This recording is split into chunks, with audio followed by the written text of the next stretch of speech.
in the partnership my husband and I have had with Netflix for the past few years. And then Bella Bajaria as well has just been so incredibly supportive. And what if the version of Meghan Markle the world was sold isn't the full story? Behind the royal titles, curated interviews, and glossy documentaries, a very different narrative is starting to emerge. One built on whispers, now turning into voices with receipts. From exclusive parties to carefully erased past connections, the question isn't whether Meghan did something wrong. It's why so much of her history was hidden. As the spotlight sharpens and the silence cracks, we're left wondering, who is the real Meghan Markle? And why has she gone to such lengths to keep certain chapters in the dark? Now, to be absolutely clear, there's no suggestion of criminal involvement. There's no accusation that Meghan did anything illegal. That's an important point. But what's been changing is how often her name surfaces in connection with certain social circles, circles that Epstein moved in, and circles that have faced serious scrutiny over the past few years.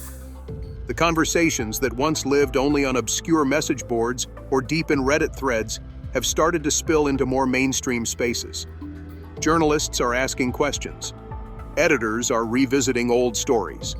Some people who used to stay quiet, either because they didn't want to get involved or because they were told not to, are beginning to speak more openly.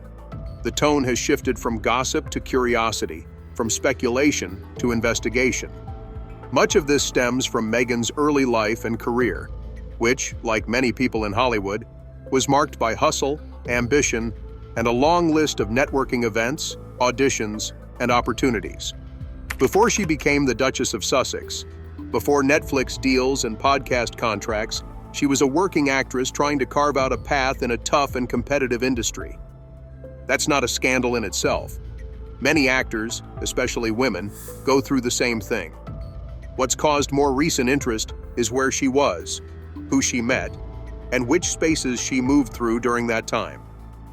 This brings us back to Epstein, not as a personal connection, but as a figure who operated in high-level social spaces that included politicians, tech founders, Hollywood elites, and global financiers. Some of those people also hosted, attended, or were affiliated with the same parties and events that aspiring professionals, including actresses and models, would be invited to. The so-called yacht parties have become something of a symbol, less about boats and more about the networking that happened there, often away from public view. Sources in the entertainment industry, including former publicists and party regulars, have described these events as informal hubs of influence. Not illegal, not necessarily immoral, but powerful. People made connections that helped careers. Some attendees were invited precisely because of who they were, how they looked, or who they knew. Others came because they were chasing the next opportunity. In that world, proximity mattered. Meghan's name has reportedly come up in these contexts more than once. Some who attended those events have said she was a familiar face, not just someone in the background, but someone who understood how to work a room.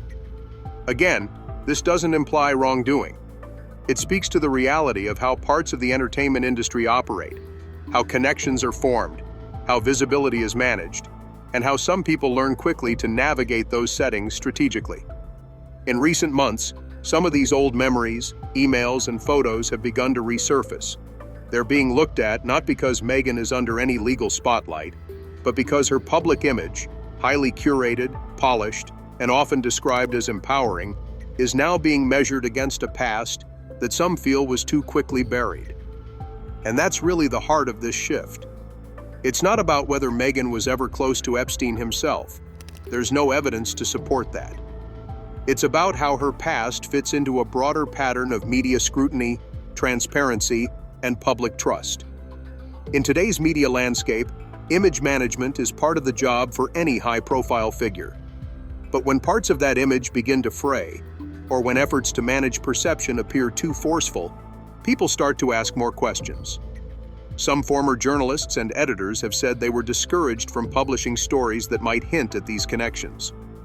In some cases, they claim there were requests from PR teams to avoid certain topics, remove older photos, or soften the language in profiles. Whether those claims are true in every detail or not, they add to the atmosphere of suspicion that now surrounds this conversation. At the same time, Meghan's defenders argue that much of the attention is unfair, even invasive. They point out that she has faced disproportionate media scrutiny for years, much of it laced with misogyny, racism, or pure tabloid sensationalism. They also note that moving in elite circles doesn't automatically make someone guilty of anything, especially when those circles are so vast and complex. That perspective is worth hearing. But the bigger picture is that the public's relationship with celebrity has changed. In 2025, audiences are more skeptical of branding. They want to know not just who someone is today, but where they came from and how they got there. The glossy narrative of overnight success no longer satisfies. People are looking for full stories, not just the chapters that look good on magazine covers. And when a figure like Meghan, who has built much of her platform on honesty, resilience, and empowerment, is seen to be avoiding parts of her story, it creates a gap. A credibility gap. One that's being filled by others, by sources with first-hand accounts, by ex-colleagues, by old acquaintances, and by digital traces that are harder than ever to fully erase. This doesn't mean Meghan's story is false. It just means that it's incomplete, or at least that's how it feels to more and more people. And in the age of online archives and digital receipts, any effort to hide or revise the past becomes its own kind of story. That's where we are now. The curiosity isn't just about Meghan herself, but about the broader culture of image building. How do public figures manage their past? Who decides which parts are shown and which parts stay hidden? And what happens when the hidden parts start to leak out, one whisper at a time? These questions aren't new, but they're getting louder. And as they get louder, the people around Meghan, her team, her collaborators, even some supporters, are finding themselves in a difficult position.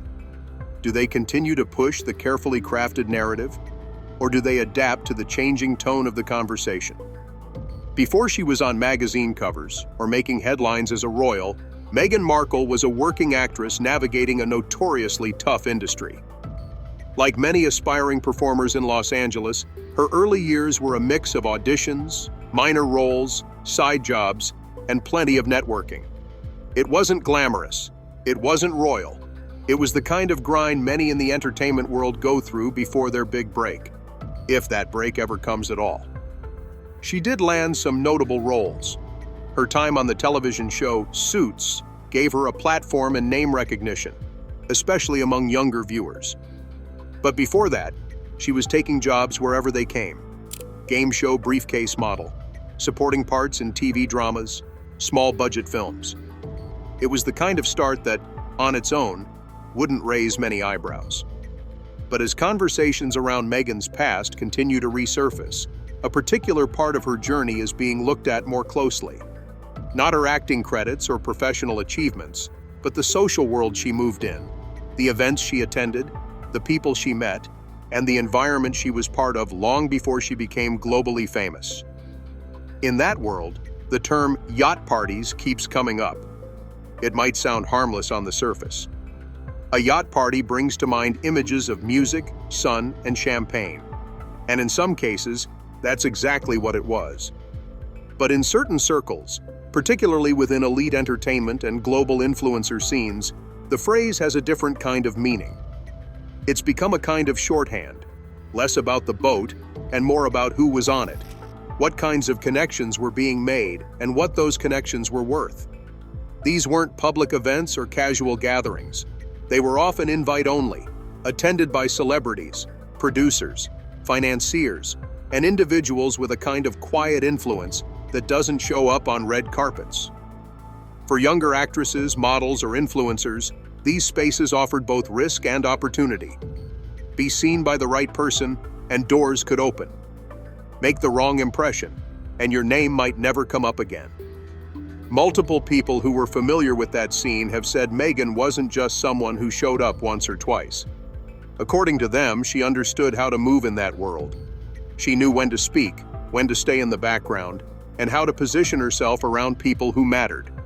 Again, this isn't an accusation of anything illegal or even immoral. It's an observation that she was intentional. a skilled networker in an environment that rewarded exactly that. This part of her story, once viewed as just background noise or early career hustle, is now being scrutinized more heavily. Some say it's because of the Epstein connection, not directly involving Meghan, but involving the types of events and individuals who also move through those same elite spaces. High-powered men from Hollywood, finance, tech, and international politics. The suggestion isn't that everyone at these gatherings was connected to Epstein's network, but that some people were, and over time, those social overlaps have become more relevant. There have been reports that Meghan's name was occasionally brought up by individuals who attended those gatherings regularly. Some describe her as strategically present, aware of how those rooms worked and who held the influence. Others say she was invited back multiple times, something that didn't happen for everyone. Whether or not those reports are entirely accurate, they've contributed to a growing narrative that this part of her past has more depth than initially suggested. What complicates matters is the alleged effort to keep this chapter of her life quiet. Several entertainment reporters have said that when they tried to ask questions about Meghan's time before her rise to royal status, they were met with pushback.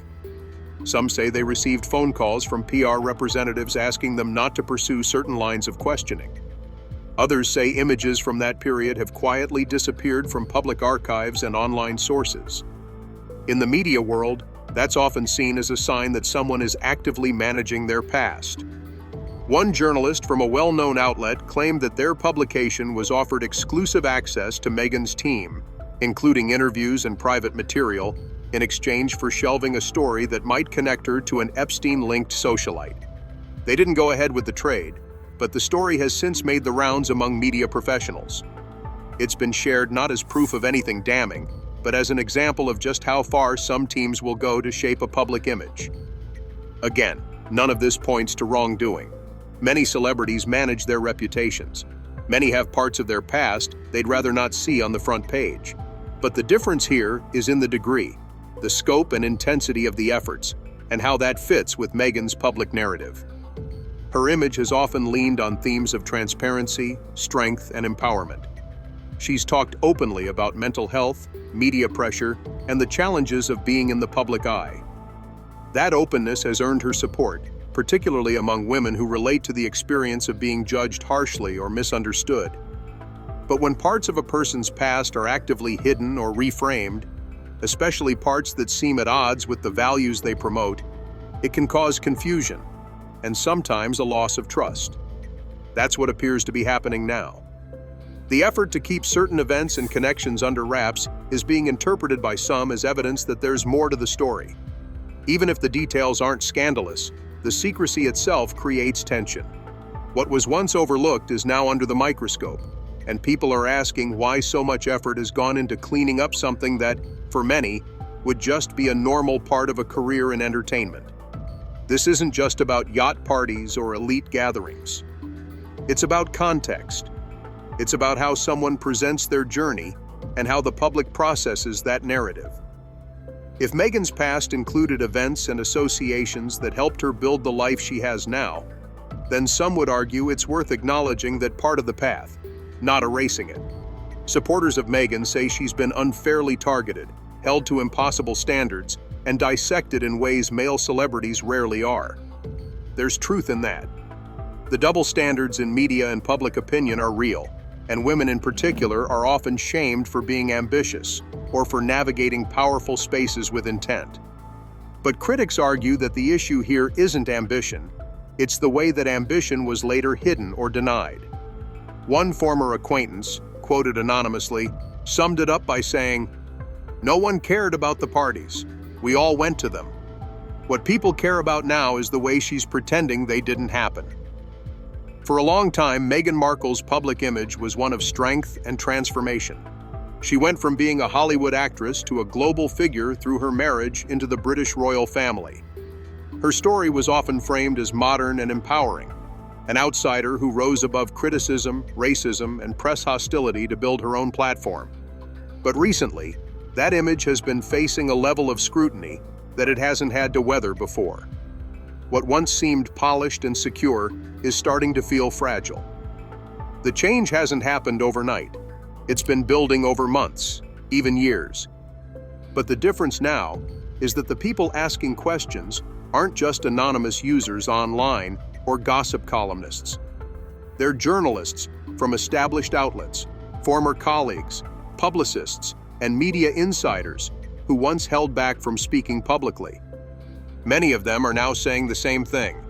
The version of Meghan that the world has been presented with doesn't match the version they knew behind the scenes. One of the biggest shifts has come from within the media world itself. Reporters who once worked on flattering features are now going on record to say their work was heavily managed. Some say they were given interview access only if they agreed to avoid certain topics. Others claim their editors received emails from legal representatives warning them off pursuing stories that went too far into Meghan's past. A few have gone further, saying that entire pieces were pulled or rewritten after outside pressure was applied. When this happens once or twice, it's easy to dismiss as standard celebrity PR. When it happens repeatedly and across multiple outlets, people begin to take notice. And in today's digital age, stories that were once buried are often recoverable. Screenshots, saved drafts, archived pages, they all have a way of coming back, especially when the public mood shifts from admiration to suspicion. This atmosphere of controlled messaging has become part of the wider conversation.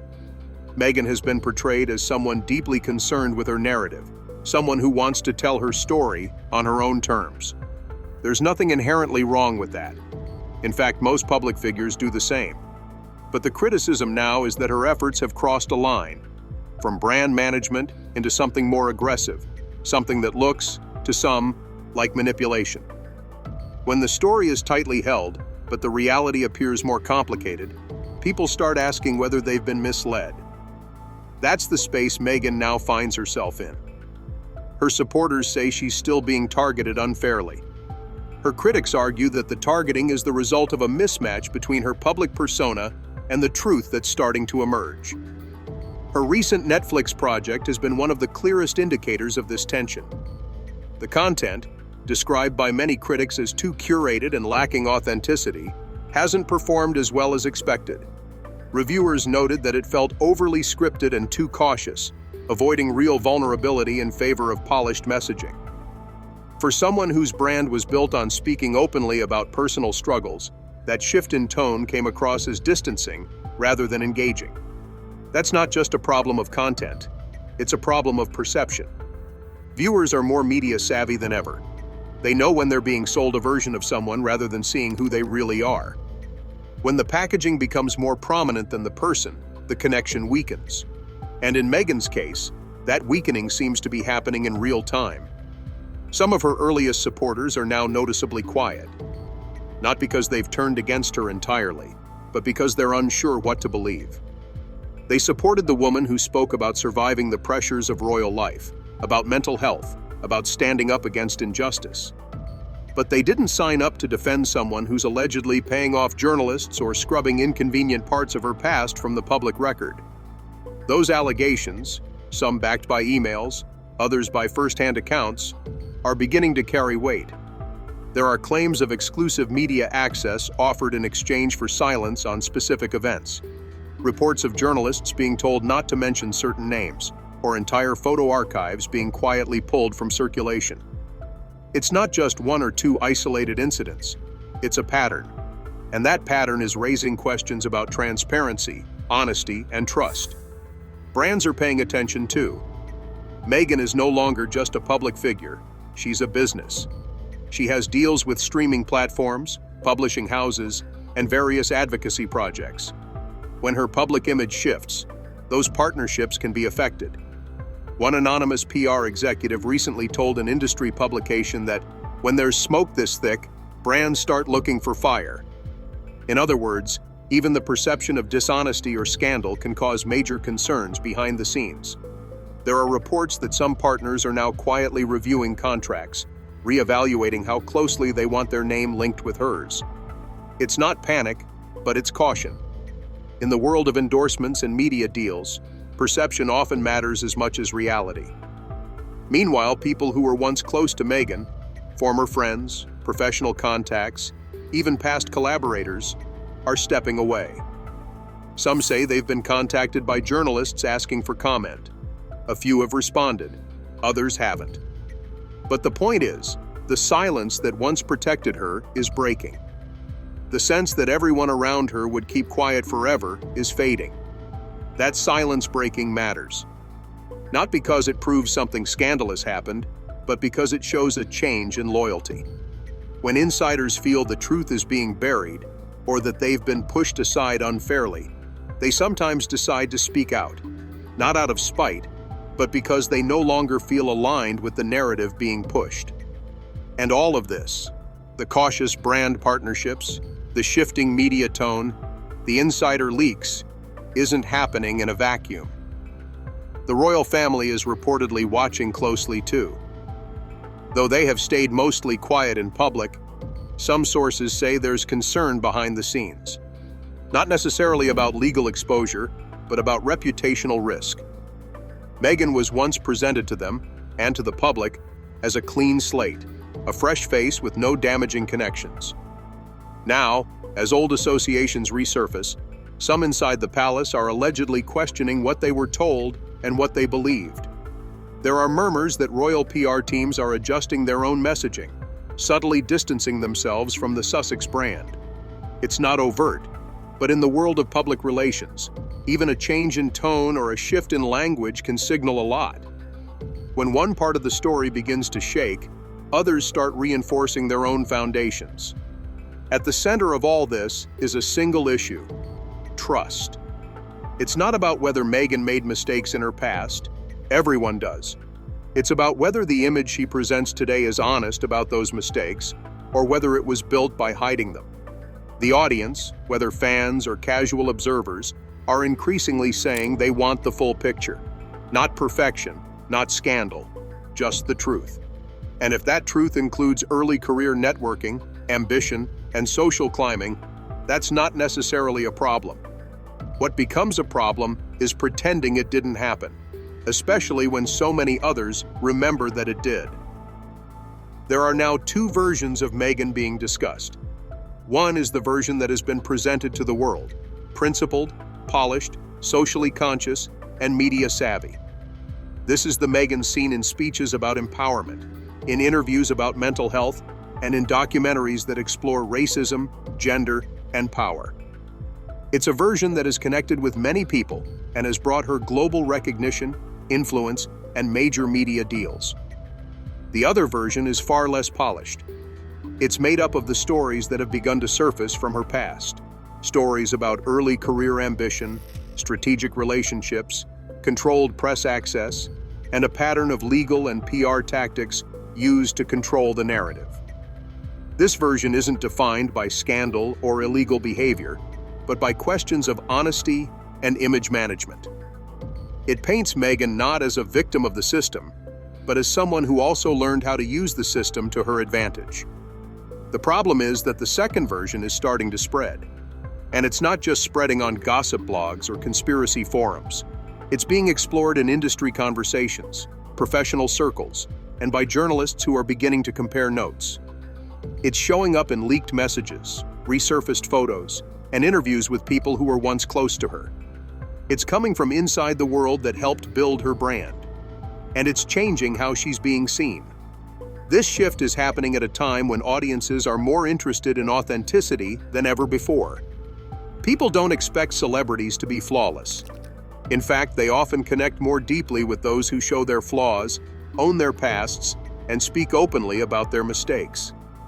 What they don't connect with is silence, especially when that silence feels like part of a larger effort to avoid accountability. For Meghan, the risk now isn't that people will judge her for the choices she made early in her career.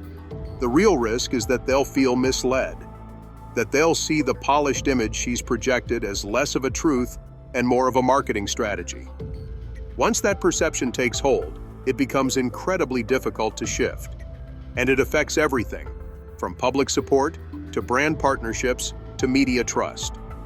Some insiders have already suggested that the damage is being felt behind the scenes.